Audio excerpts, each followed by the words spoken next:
মিরপুরের slow wicket কতটা ক্ষতি করছে দেশের ক্রিকেটের তার আরও একটা প্রমাণ মিলল টপ এন্ড টি20 সিরিজের শুরুতেই। ট্রু উইকেটে বাংলাদেশ এ দলের বোলাররা একদিকে খেয়েছে খাবি, অপরদিকে সেখান থেকে ফায়দা লুটতে ব্যর্থ ব্যাটাররা।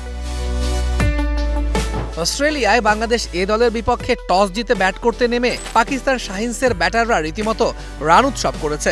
দুই উদ্বোধনী ব্যাটার খাজা নাফে ও ইয়াসির খান তোলেন রানের ঝড়। দুজনে মিলে গড়েন ১১৮ রানের জুটি। ৩১ বলে ৬১ রান করে ফেরেন নাফে। আরেক ওপেনার ইয়াসিরের ব্যাটে আসে ৬২ রান। তিনে নেমে ২৭ বলে অপরাজিত ৫০ রান করেছেন আব্দুল সামাদ। এছাড়া ১২ বলে ২৫ রান তুলেছেন ইরফান খান। স্কোরবোর্ডে পাকিস্তানের ২২৭ রানের পাহাড়। জয়ের জন্য যেমন দরকার ঠিক তেমনটাই শুরু করেছিল বাংলাদেশ এ দল।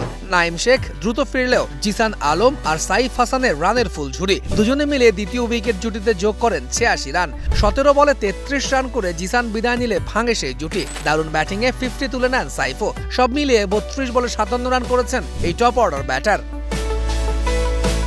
দলীয় স্কোর যখন ৯২ তখন দ্বিতীয় উইকেট হারায় বাংলাদেশ এ দল। তখনও জয়ের পথেই ছিল দল। তবে অষ্টম ওভারের প্রথম বলে আরেকটি উইকেট যাবার পর তাসের ঘরের মতো বাকি লাইন আপ ভেঙে পড়ে। ৭ ওভার ১ বল থেকে ১৬ ওভার ৫ বল, এই ১০ ওভারের মধ্যেই যায় ৯ উইকেট। বাংলাদেশ এ দল গুটিয়ে যায় ১৪৮ রানে। আর তাতে ৭৯ রানে ম্যাচ হেরে টপ এন্ড টি20 সিরিজ শুরু করল বাংলাদেশ এ দল। তৌহিদুল ইসলাম, স্টার নিউজ।